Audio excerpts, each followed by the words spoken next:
Ya, kita masuk ke minggu kedua. Judulnya menempuh kehidupan kerajaan melalui menempuh kehidupan tersembunyi. Ya, kerajaan Allah itu tersembunyi.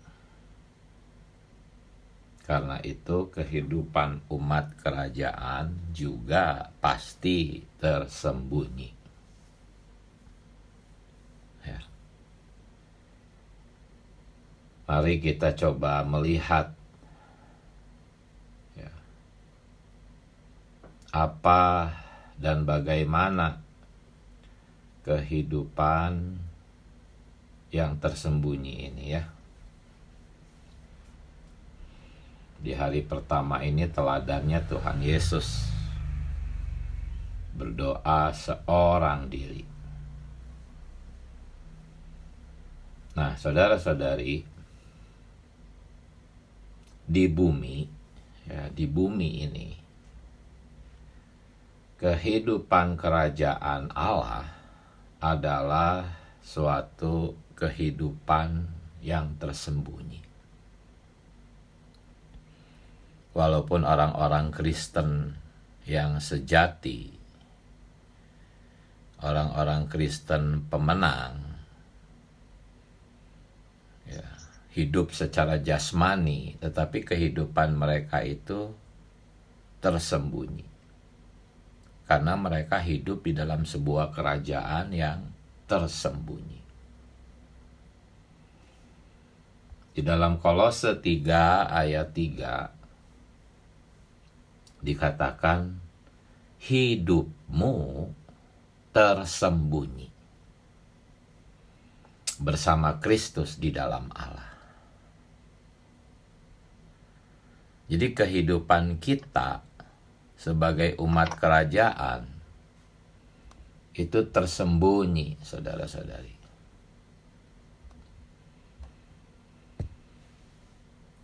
Ya, dalam Yohanes 14 ayat 19, Yesus berkata, ya, bahwa dunia tidak bisa melihat Dia.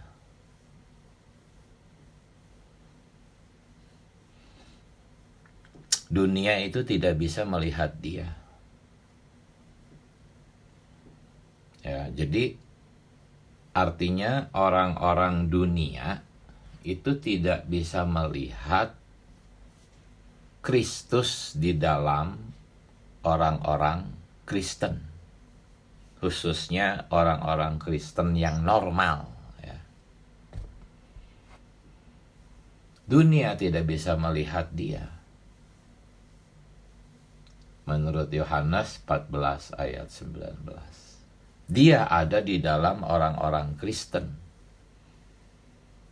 Dan khususnya penghidupan orang-orang Kristen yang normal adalah memperhidupkan Kristus. Jikalau Anda memperhidupkan Kristus, jangan harap Anda mendapatkan banyak pujian, karena orang-orang dunia itu tidak bisa melihat Kristus. Ya. Kristus itu tersembunyi. Kolose 3 ayat 3 mengatakan hidupmu tersembunyi. Mana mungkin bisa dipamerkan. Makanya ketika Tuhan memberitakan tentang kerajaan Allah, yaitu tentang makanan yang dari surga, makanan yang bertahan sampai kekal, Tuhan berkata, janganlah makan makanan yang dapat binasa. Orang-orang gak mengerti. Ya, itu hanya dapat dipahami oleh orang-orang yang mencari Tuhan. Yaitu pun perlu melalui Tuhan berdoa dulu kepada Bapa, baru orang-orang yang mencari Tuhan itu dapat melihat perkara-perkara yang tersembunyi. Jadi kalau kita benar-benar memperhidupkan Kristus, Kristus itu tidak dapat dilihat oleh orang-orang dunia. Itulah sebabnya ketika Tuhan mengadakan mujizat, orang-orang mengerti itu mujizat, tetapi dia tidak bisa memahami ajaran Tuhan. Karena memang itu tersembunyi bagi orang-orang itu. Ya, itulah alasannya ya, Tuhan setelah mengadakan mujizat itu 5.000 orang, belum termasuk wanita dan anak-anak, diberi makan oleh roti dan ikan, mujizat yang dahsyat itu. Tuhan melihat ya, bahwa perkara ini masih tersembunyi. Itulah yang menyebabkan dia meninggalkan semua orang banyak, menyendiri bersama Bapa, seolah-olah di sana Tuhan berdoa untuk orang-orang itu. Ya. Seolah-olah Yesus berdoa, Bapa, mungkin Yesus mengeluh, Bapa, mereka hanya mencari makanan yang dapat binasa. Tolong Bapa. Seperti itu kira-kira Tuhan Yesus berdoa sendirian. Tolong buat mereka mengerti Bapa,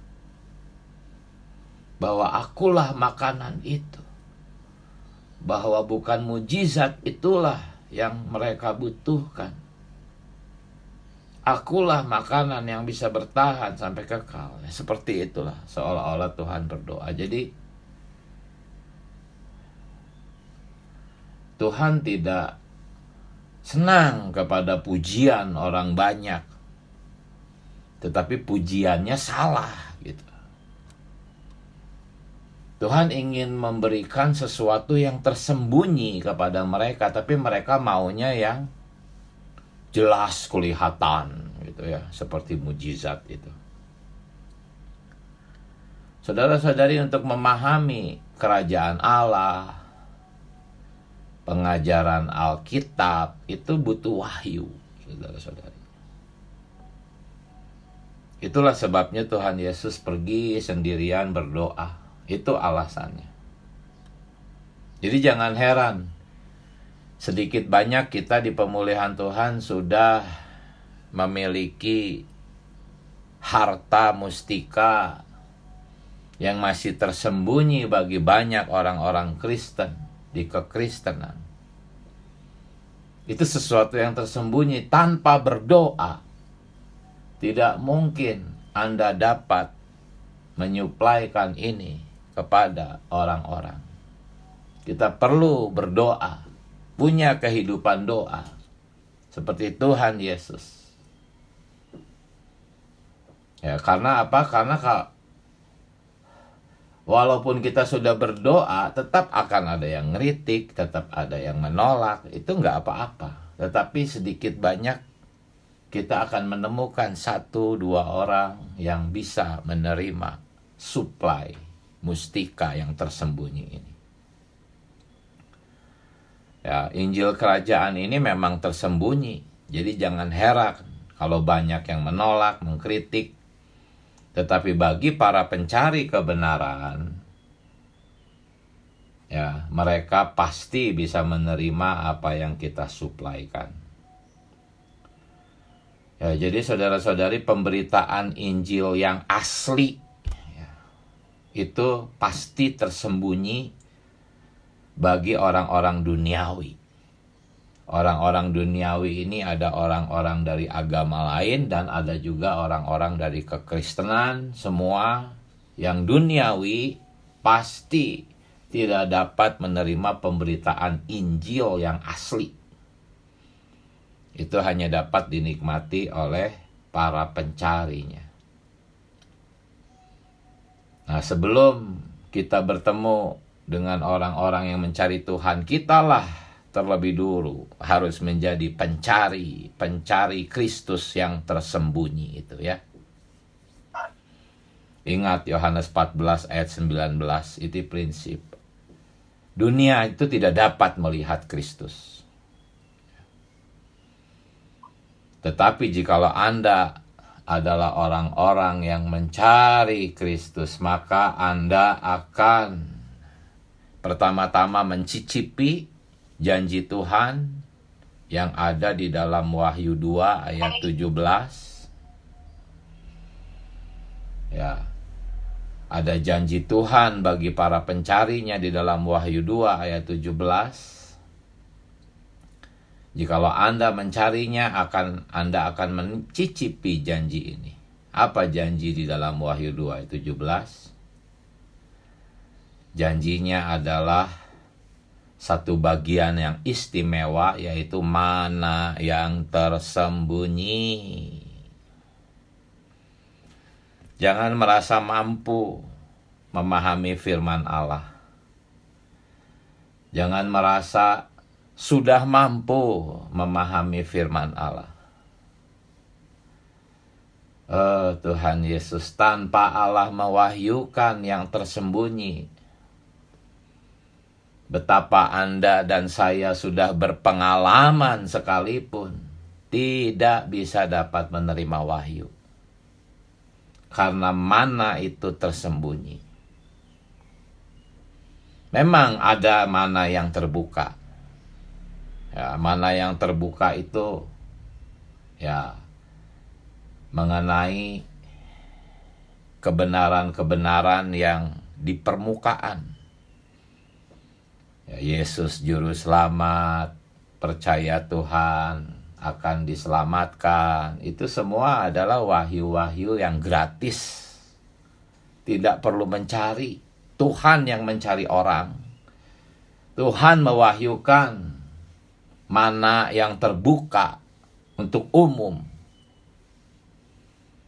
Tetapi ada mana yang tersembunyi. Kehidupan orang Kristen, kehidupan kerajaan Allah adalah kehidupan yang tersembunyi. Karena itu ada kenikmatan-kenikmatan yang tersembunyi. Ya, mana yang tersembunyi ini satu bagian yang istimewa, saudara-saudara. Hanya untuk mereka yang benar-benar tinggal di tempat yang tersembunyi. Tempat yang tersembunyi itu Kolose 3 ayat 3 tadi ya. Di dalam Kristus. Kristuslah tempat tersembunyi itu. Kristus di dalam Allah. Itulah sebabnya Kolose 3 ayat 3 mengatakan hidupmu tersembunyi. Di sanalah ada mana yang tersembunyi. Dunia tidak mungkin bisa melihat ini. Orang-orang Kristen duniawi tidak mungkin bisa melihat ini. Tetapi Anda dan saya bisa berdoa, naik ke atas gunung, tempat yang tinggi, berdoa sendirian dengan Bapa.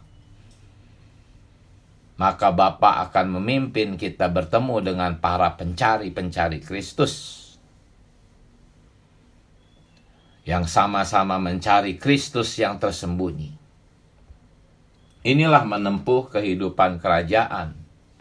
Melalui menempuh kehidupan yang tersembunyi. Ya, mana yang tersembunyi itu adalah Kristus yang tersembunyi. Sebetulnya inilah makna dari Matius 6 ayat 6, saudara-saudari. Jikalau kita mau berdoa tuh masuk ke tempat yang tersembunyi. Ya, masuk ke kamar, kunci pintu itu bukan berarti kamar yang harfiah, kamar yang jasmania. Kita bisa saja menemukan kamar kita ketika kita sedang menyetir mobil, ketika kita sedang berada di kerumunan orang banyak, ketika kita ada di balai sidang, ketika kita ada di mana-mana, kita harus masuk ke dalam kamar tersembunyi itu. Sesungguhnya kamar tersembunyi ini adalah roh Anda dan roh saya. Ya. Itulah maksud Matius 6 ayat 6. Masuklah ke dalam kamarmu. Masuklah ke dalam rohmu. Tutuplah pintu. pintu yang membuat dunia tidak dapat masuk ke dalam engkau, tutup. Maka berdoalah kepada Bapakmu. Matius 6 ayat 6 itu mengatakan berdoalah kepada Bapakmu yang ada di tempat tersembunyi. Di mana? Di dalam rohmu. Bapa kita itu adanya di dalam tempat yang tersembunyi, saudara-saudari. Orang-orang dunia itu nggak mungkin bisa melihat ini. Dan perkara ini tuh tidak mungkin bisa dipamerkan, saudara-saudari. Tidak.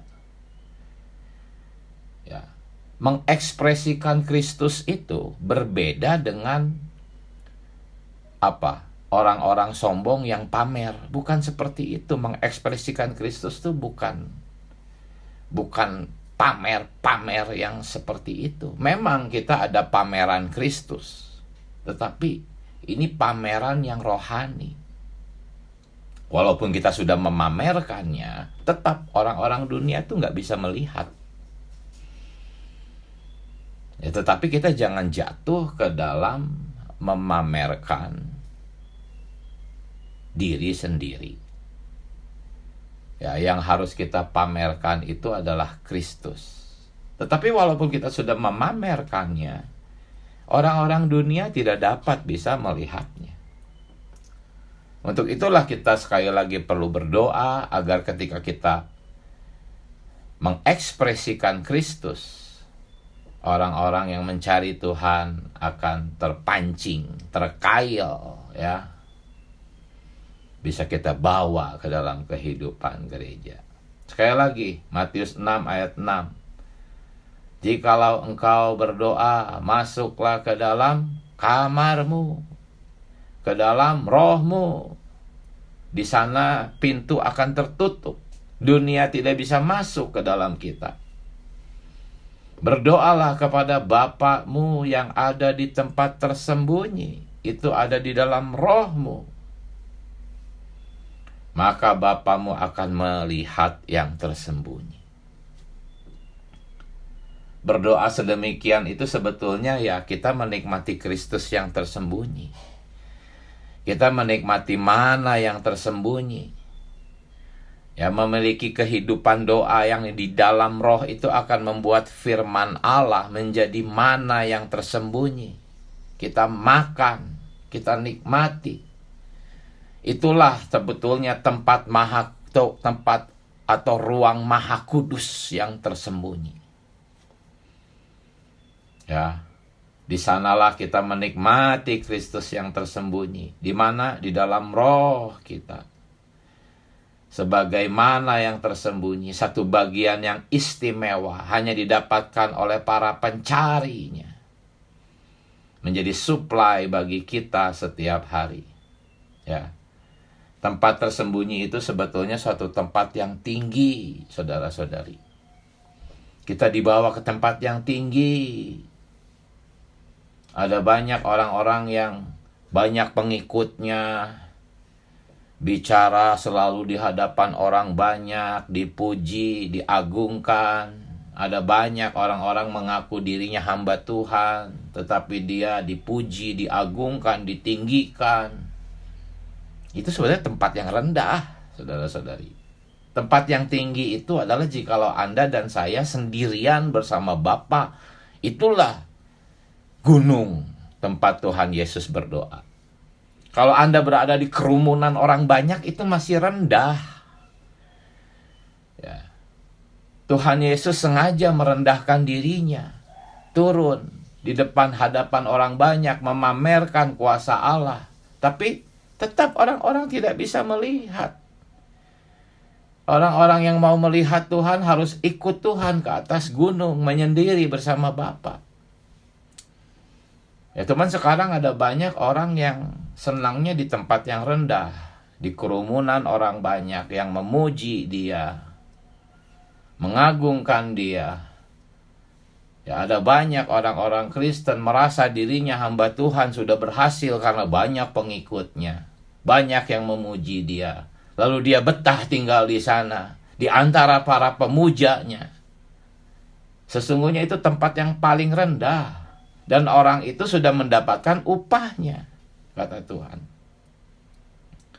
Sebetulnya inilah makna daripada judul hari pertama Romawi 1, kita perlu belajar dari teladan Tuhan. Ya, menempuh kehidupan tersembunyi sewaktu dia pergi ke gunung untuk berdoa seorang diri. Nah, sekarang kita masuk ke hari kedua. 2 Romawi, prinsip umat kerajaan adalah mereka menempuh kehidupan yang tersembunyi, bukan mempertontonkan perbuatan adil benar mereka di hadapan manusia. Perbuatan-perbuatan seperti memberi sedekah dan sebagainya. Ya, saudara-saudari, sebelum saya lanjut, bedakan ya, menempuh kehidupan yang tersembunyi harus dibedakan dengan gemar menyendiri. Ya, orang-orang yang introvert, yang senang menyendiri, ya, itu belum tentu menempuh kehidupan yang tersembunyi. Bahkan beda, bukan itu yang dimaksud menempuh kehidupan yang tersembunyi. Orang-orang yang gemar menyendiri, yang introvert, ya, itu sebetulnya mereka tuh punya kelebihan, saudara-saudari. Orang-orang yang gemar menyendiri itu, menurut psikologisnya ya, itu lebih mampu memberikan perhatian penuh kepada hal-hal yang dia pelajari. Fokus orangnya tuh. Karena itu orang-orang yang gemar menyendiri itu sangat mungkinlah orang-orang yang percaya diri gitu. Karena memang kualitas mereka itu banyak yang lebih baik gitu. Karena ketika mereka mempelajari sesuatu, mereka bisa fokus. Mereka bisa lebih ahli di bidang mereka. Tidak seperti orang yang senang berbicara, senang keluyuran. Ini orang-orang yang introvert ini punya kelebihan itu. Makanya jangan heran mereka itu sebetulnya orang-orang yang percaya diri. Orang-orang yang percaya diri macam ini ya, mereka ingin diakui oleh manusia gitu. Jadi kehidupan yang tersembunyi, kehidupan kerajaan itu bukan orang-orang yang introvert seperti itu. Bukan orang-orang yang senang menyendiri. Berbeda itu. Ya, langit dan bumi bedanya. Baik orang itu senang senang menyendiri atau senang bergaul, sama pada prinsipnya hayat alamiah tuh ingin diakui oleh semua orang, termasuk orang-orang yang senang menyendiri. Oh Tuhan Yesus, saudara-saudari, di dalam 1 Petrus 3 ayat 3 sampai 5 ya, perhiasan kita itu adalah manusia batiniah yang tersembunyi, saudara-saudari. Manusia batiniah itu tersembunyi, tidak bisa dipamer-pamer. Kalaupun kita memamerkan Kristus ini yang tersembunyi, sekali lagi prinsipnya, hanya orang-orang yang mencari Tuhan yang bisa menerima harta mustika yang kita pamerkan. Tetapi tanpa berdoa, Anda tidak akan bertemu dengan para pencari-pencari Tuhan. Poinnya adalah manusia batiniah itu tersembunyi, saudara-saudari. 1 Petrus 3 ayat 3 sampai 5. Sedangkan perhiasan yang lahiriah ya, dandanan, mempercantik diri, memperganteng diri, perhiasan pakaian yang kelihatan ya, itu di dalam ayat yang kelima itu tidak berharga di mata Allah. Yang berharga di mata Allah itu adalah manusia batiniah Anda yang tersembunyi. Itulah perhiasan yang tidak dapat binasa. Petrus berkata seperti itu. Ya. Kalau Anda baca 1 Petrus 3 ayat 3 sampai 5, garis bawahi itu ya, manusia batiniah yang tersembunyi. Itulah perhiasan yang tidak binasa, yang berasal dari roh. Itu adalah roh Anda dan saya. Roh yang lemah lembut dan tentram, yang sangat berharga di mata Allah. Oh, manusia batiniah itu sangat berharga di mata Allah, tetapi memang tidak dapat dilihat oleh orang-orang dunia. Jadi jangan heran, walaupun kita merasa ini begitu berharga, kebenaran-kebenaran yang kita nikmati begitu berharga, tetapi ketika kita coba bagikan, itu tersembunyi bagi orang-orang dunia. Jangan heran. Ya, di dalam garis besar yang Romawi 2 poin B, umat kerajaan yang hidup di dalam roh yang dikosongkan dan rendah hati, serta berjalan dengan hati yang murni dan tulus di bawah pengaturan surgawi kerajaan. Ingat, ini adalah pengaturan surgawi kerajaan. Tidak diizinkan, ya, tidak diperbolehkan untuk melakukan apapun di dalam daging untuk mendapatkan pujian dari manusia. Ya, tetapi harus melakukan segala sesuatu di dalam roh. Untuk apa? Menyenangkan Bapa surgawi mereka. Hanya di dalam roh lah kita dapat menyenangkan Bapa surgawi. Hanya di dalam roh lah kita tidak akan gemar memamerkan, mencari pujian manusia. Hanya di dalam roh saja kita bisa mengikuti pengaturan surgawi kerajaan. Pengaturan di sini tuh undang-undang ya. Undang-undang kerajaan. Kita umat kerajaan tuh diikat oleh undang-undang ini. Tidak boleh pamer, tidak boleh cari pujian. Tidak boleh sengaja memperlihatkan apa yang kita miliki. Tidak boleh.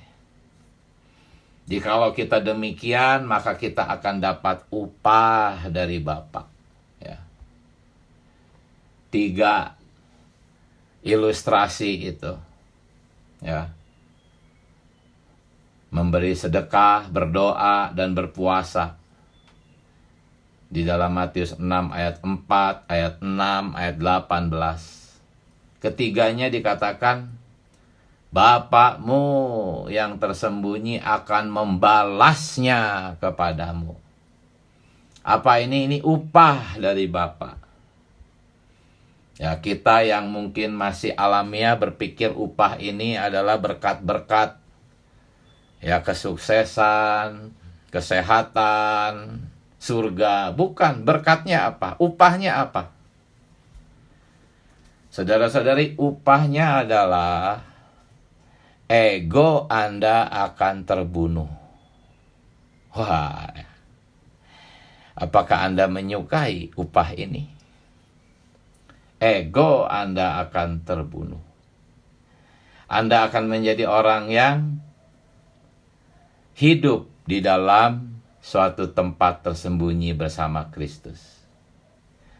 Ketika tangan kiri Anda memberi, tangan kanan Anda tidak akan mengetahui. Anda mendapatkan upah ini. Ya. Tetapi saudara-saudari, di sini dikatakan Bapakmu, bukan Allahmu, tetapi Bapakmu. Maksudnya apa? Dia adalah Bapa kita, kita punya hayat dia. Kita dilahirkan oleh dia. Ini rahasianya. Ya. Kita tidak dapat hidup oleh hayat alamiah. Hayat inilah yang memampukan kita hidup di alam Allah. Ini alam Allah. Kerajaan Allah itu alam Allah, alam yang tersembunyi. Dan kita memiliki hayat Bapa, mampu hidup di dalam alam ini. Hayat itulah yang memampukan. Sama seperti binatang penguin bisa bertahan di dalam suhu di minus, ya, suhu ekstrim. Tapi mereka bisa bertahan karena hayatnya memang hayat yang cocok dengan iklim itu. Begitu juga binatang-binatang gurun, panasnya ekstrim, bisa hidup karena hayatnya cocok dengan alamnya. Nah, Anda ingin hidup di alam Allah, pakai hayat alamiah, mana mampu. Hayat alamiah itu sukanya memamerkan, menyombongkan, cari pujian. Hayat alamiah itu senang dipuji. Karena itu, saudara kita mengatakan di dalam Alenia yang terakhir, ya, pembacaan hari kedua, sekalipun kemarahan dan hawa nafsu itu buruk, tetapi yang paling merusak kita dalam pertumbuhan hayat ialah ego. Ya, ego inilah yang suka melakukan sesuatu di depan umum, di hadapan banyak orang. Senang dipuji, senang disanjung, ingin selalu diperhatikan, dilihat oleh orang. Itu tuh ego. Itu bukan emosi marah-marah, itu bukan hawa nafsu. Bukan, beda lagi. Itu ego. Dan ego itu musuh paling besar sebetulnya, saudara-saudari. Saudara kita mengatakan seperti itu. Dan ketika ego Anda terbunuh, itulah sukacita yang paling besar, saudara-saudari. Itulah upahnya. Itu upahnya. Bapamu yang tersembunyi akan membalas kepadamu. Oh, jangan kita seperti pohon yang akarnya kecil, tapi batangnya sama daun-daunnya lebih besar dari akarnya. Itu orang-orang yang suka pamer, sombong, senang disanjung tuh seperti itu. Akarnya sedikit tapi batangnya sama daun-daunnya lebih besar gitu dari akarnya. Sehingga ketika ada angin, ada matahari, udah roboh karena akarnya nggak kuat. Kehidupan yang tersembunyi, ya, itu seperti akar yang tersembunyi di dalam tanah. Jikalau Anda benar-benar bertumbuh di dalam hayat, itu akan sifatnya seperti akar tersembunyi di dalam tanah. Orang nggak bisa lihat. Ya, orang-orang dekat Anda belum tentu bisa melihat bahwa Anda benar-benar orang yang sudah bertumbuh dalam hayat. Tidak mudah, saudara-saudari. Jangan heran kalau Anda merasa sudah bertumbuh dalam hayat, tapi orang-orang tidak mengenali, tidak mengetahui. Mereka menyangka ya kita jelek aja. Itu jangan heran, jangan tersinggung, karena pertumbuhan hayat itu tersembunyi, dilihat hanya oleh Allah. Ya. Oh, Tuhan Yesus. Kalau orang yang suka pamer itu ya seluruh kehidupannya itu terekspos, udah nggak ada lagi yang tersembunyi. Pokoknya apa yang dia pamerkan itulah miliknya. Hanya punya segitu aja udah. Tapi orang-orang yang hidup berlatih di dalam kerajaan, melatih roh, menempuh hidup yang tersembunyi, itu banyak ya stok yang tersembunyinya. Sedangkan orang-orang yang suka pamer itu ya stoknya ya hanya itulah, hanya yang kelihatan, hanya yang dia pamerkan. Saya jadi teringat dulu zaman saya di kekristenan, sering ikut persekutuan ya, komsel. Itu di sana tuh ajang pamer ego tuh adalah ketika ada waktu untuk bersaksi. Nah, itu. Di dalam komsel seperti itu ya. Ketika orang bersaksi itu apa yang dia saksikan? Dirinya sendiri. Bahkan yang bersaksi itu bisa lebih lama waktunya daripada yang bawa firman. Nah, saya senang dulu bersaksi seperti itu. Ketika ada kesempatan bersaksi, maju ke depan, wah menyaksikan saya begini, pengalaman saya begini. Memang saya berkata itu Tuhan yang menolong, tapi sebetulnya itu pamer ego itu. Semua dipamerkan. Nah, itu orang-orang seperti itu ya hanya punya stok itulah, segitu yang dia pamerkan, ya segitulah yang dia miliki. Bahkan dia ulang-ulang gitu pamerannya. Diulang-ulang lagi, nggak punya yang baru. Kalau ada yang baru aja satu, langsung pamerkan. Semoga kita diselamatkan dari hayat yang rendah itu, saudara-saudari. Kita harus berakar, terus berakar, bertumbuh di dalam tanah secara rahasia. Itu tidak kelihatan. Permintaan Allah adalah kita berakar ke bawah dan banyak berbuah. Kalau di Hosea 14 ayat 7, ya, orang-orang yang bertumbuh semacam itu tuh seperti anggur Lebanon. Kenapa seperti anggur? Anggur itu bunganya kecil. Nggak mungkin orang taruh bunga anggur di vas bunga gitu. Kalau bunga mawar gitu kan ditaruh di vas bunga untuk dilihat oleh manusia. Nggak, kalau bunga anggur tuh nggak kecil. Bermuganya juga cuma sebentar, langsung berbuah banyak gitu. Ya, jadi bukan bunganya yang ingin dipamerkan, tapi buahnya. Dan buah anggur ini melambangkan Kristus. Kristus yang berbuah, bertambah di dalam kita. Dan sekali lagi, orang dunia nggak bisa melihat ini. Hanya orang-orang yang mencari Allah, melalui kita berdoa sendirian dengan Bapa. Bapa mempertemukan kita dengan orang-orang semacam itu. Ya, maka kita akan memiliki kehidupan seperti anggur Lebanon, ya. Tuhan Yesus. Jadi kesimpulannya, saudara-saudari, kehidupan yang tersembunyi ini adalah suatu hukum kerajaan. Hukum ini adalah hukum hayat. Hanya mampu dilaksanakan oleh hayat Bapa yang tinggal di dalam diri kita. Kita harus terus melatih roh kita. Ketika kita terus melatih roh kita dengan spontan, kita akan menempuh kehidupan yang tersembunyi. Kita menjadi orang-orang yang tidak suka pamer, tidak suka pujian. Ya. Oh Tuhan Yesus, semoga Tuhan menyelamatkan kita. Masih ada waktu, silahkan saudara-saudari berbagi nikmat. Amin. Saya izin undur dari sidang ini. Amin. Amin, puji Tuhan.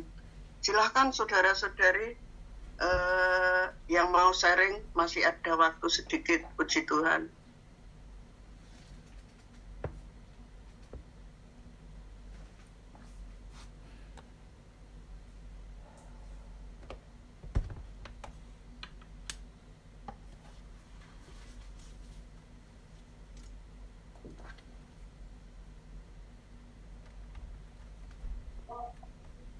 Amin, puji Tuhan. Saya sangat terjamah ya, saudara-saudari, dengan penjelasan saudara kita tentang perhiasan ya. Perhiasan kita itu adalah manusia batiniah yang tersembunyi. Oh Tuhan Yesus, manusia batiniah yang berasal dari roh yang lemah lembut, yang tentram, sangat berharga di mata Allah. Oh Tuhan, perkara ini perlu latihan. Kita perlu senantiasa berdoa kepada Tuhan, menyembah Allah. Oh Tuhan Yesus, agar kita memiliki persekutuan dengan Dia secara tersembunyi. Oh Tuhan, melakukan perbuatan bukan berasal dari daging, tetapi dari roh itu. Oh Tuhan Yesus, syukur kepada Tuhan melalui terang pagi hari ini. Biarlah saya terus belajar bagaimana melatih diri saya untuk menempuh penghidupan dalam roh, menolak keinginan untuk dipuji orang, menolak Tuhan segala sesuatu yang berasal dari daging, agar Tuhan berkenan di dalam hidup saya. Mulia bagi Tuhan, amin. Silakan saudara-saudari.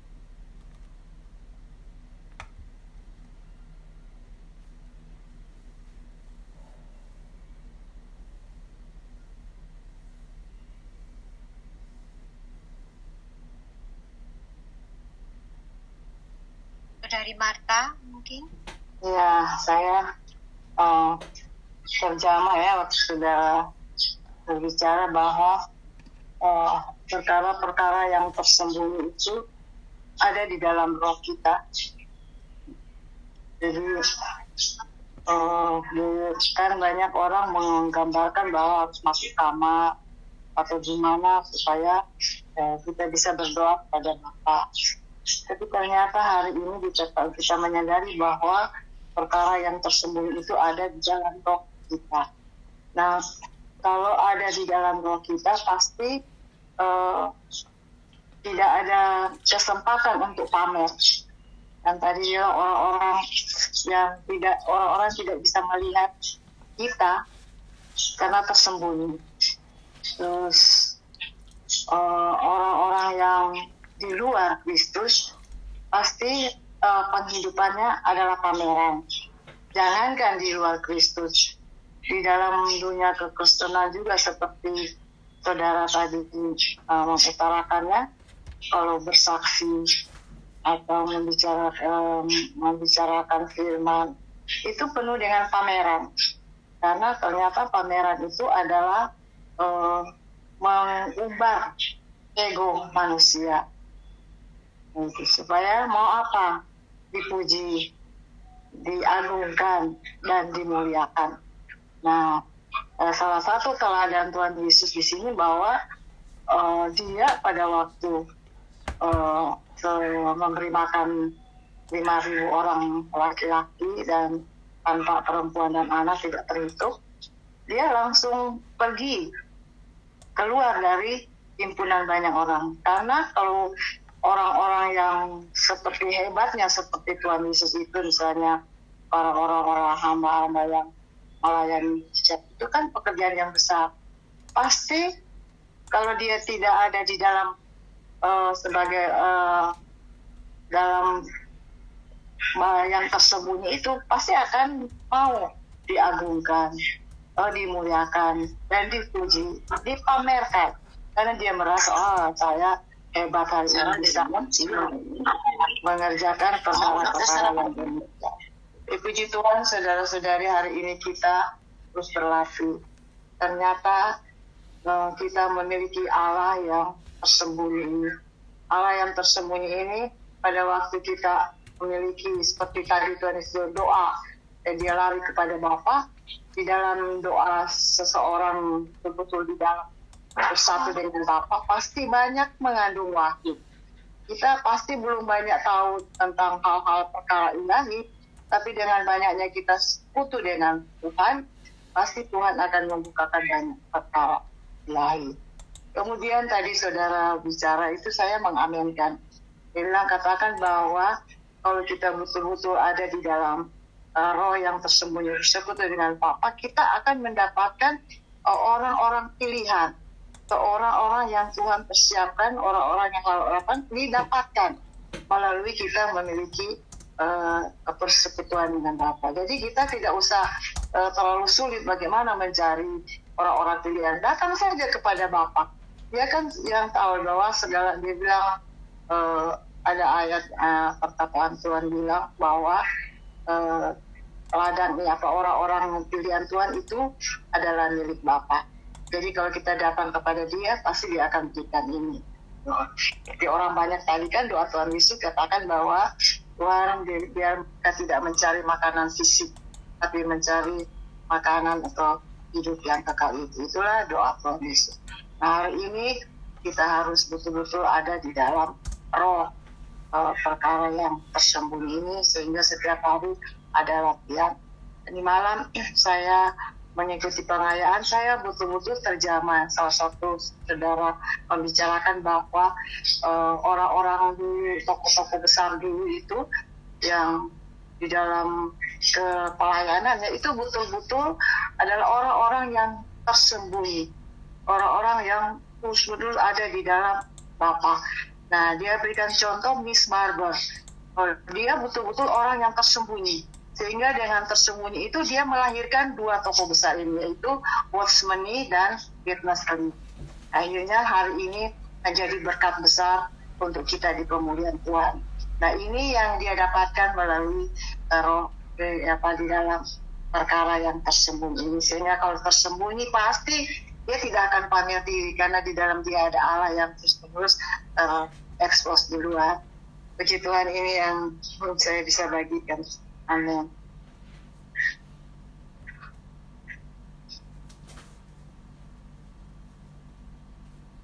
Silahkan dilanjut, Saudari.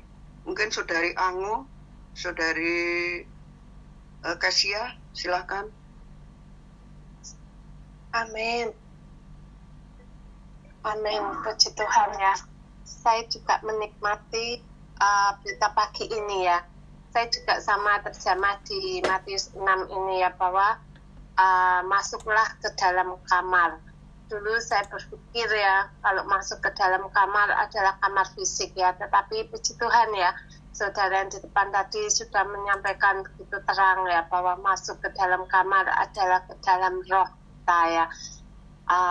Ini menunjukkan bahwa kita harus memiliki persekutuan yang mesra dengan Tuhan ya, tersembunyi yaitu di dalam roh kita ya. Kita menjadi pencari Tuhan ya, dan tadi saya terjemah bahwa ini akan mendapat upahnya ya. Seperti saudara tadi katakan, saya juga berpikir ya, upah itu pasti saya mengira yang kesehatan, berkat-berkat secara jasmani gitu ya. Tetapi tadi dikatakan upah itu adalah ego terbunuh ya. Seperti tadi saudari katakan, menolak untuk pamer, menolak untuk ini. Kalau memberi tangan kanan, tangan kiri tidak tahu. Nah, itu menjadi upah kita ya. Ego terbunuh ya. Dan juga terus menjadi latihan kita ya, termasuk saya untuk terus berlatih agar memiliki kehidupan yang tersembunyi, yaitu hanya di dalam roh. Amin. Itu yang saya nikmati pagi ini. Amin.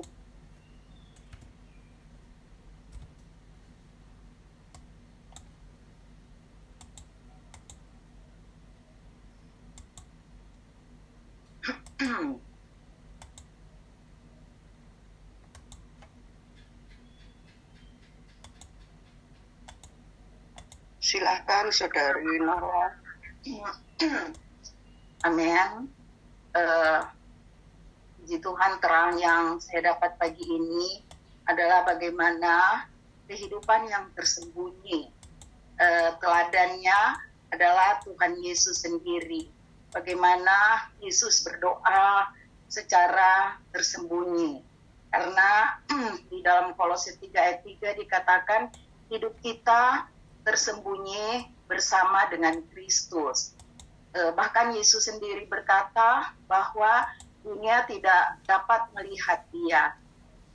Kristus itu tersembunyi, hanya dapat dipahami oleh orang-orang yang mencari Tuhan, yang dapat melihat perkara-perkara yang tersembunyi. Bagi kita untuk memahami kerajaan Allah, kita butuh wahyu. Untuk mendapatkan wahyu, saya perlu berdoa, sehingga saya dapat menyuplai mustika yang tersembunyi ini, yaitu Injil Kerajaan. Dan ini hanya dapat dinikmati oleh pencari-pencari Kristus yang tersembunyi. Karena tadi dikatakan ada mana yang terbuka, yaitu kebenaran-kebenaran yang ada di permukaan, seperti tentang keselamatan. Tapi kita untuk beroleh wahyu, yaitu Injil Kerajaan, kita perlu naik ke gunung, kita perlu berdoa. Karena hanya bagi mereka yang tinggal di tempat yang tersembunyi, yaitu Kristus, maka kita akan beroleh banyak wahyu, banyak terang. Saya juga dapat terang mengenai masuk di dalam kamar, yaitu masuk di dalam roh kita. Kita bisa berada di tempat di mana saja, dan kita bisa masuk di dalam roh untuk berdoa.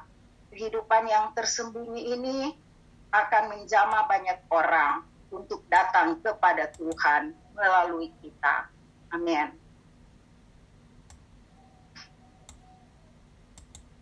Amin, puji Tuhan. Mengingat waktu, marilah kita berdoa, saudara-saudari bebas untuk berdoa. Amin. Oh Tuhan Yesus, amin. Oh Tuhan Yesus, Tuhan terima kasih berkat-Mu pagi hari ini. Tuhan, Dikau berbicara kepada kami. Kami perlu memiliki perbuatan-perbuatan yang tersembunyi di hadapan Allah, yang tersembunyi agar kami memperoleh pahala. Terima kasih Bapa. Kami memuji dan memuliakan diri-Mu. Oh Tuhan Yesus, terima kasih Tuhan. Amin. Amin.